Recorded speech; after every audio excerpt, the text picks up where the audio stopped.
მთავარი პრობლემა არის ხელფასები.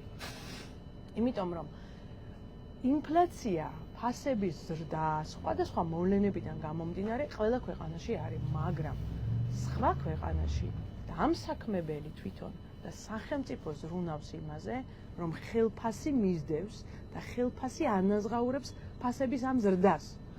ეხლა საქართველოში რა ხდება? საქართველოში სახელმწიფო ამ სფეროდან გაწეულია. რატო ერთი სიტყვა არ გესმით თქვენ წლების განმავლობაში ხელფასებთან დაკავშირებით?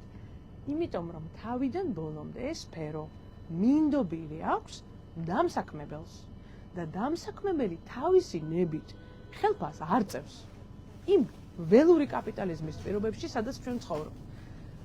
ნორმალურ ქვეყანაში რამდენი ხანი ამაზე ვლაპარაკობ?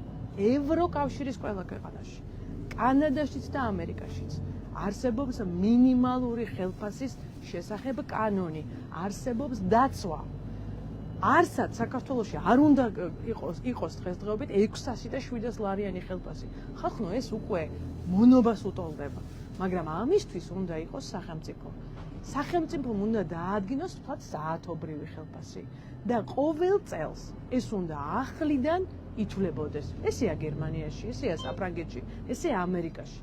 მაშინ არ დაჭირდებათ ერთჯერადი დაბარება ვიღაცა სუპერმარკეტების, მერე ისინი მიდიან, ეხლა მე ამას როგორ რატო ვიძახი? იმიტომ ხალხი მწერს, თქვენ წერთ. იმიტომ რომ მიდიან ეს უზარმაზარი ფირმების, კორპორაციები და იმაზე კი არ ფიქრობენ, რომ მოგება დაიკლონ. არა, მიდიან და ადამიანებს ამცირებენ პერსონალს იმისთვის, რომ ცოტა ხანი აჩვენონ, რომ დაბალი ფასები აქვთ.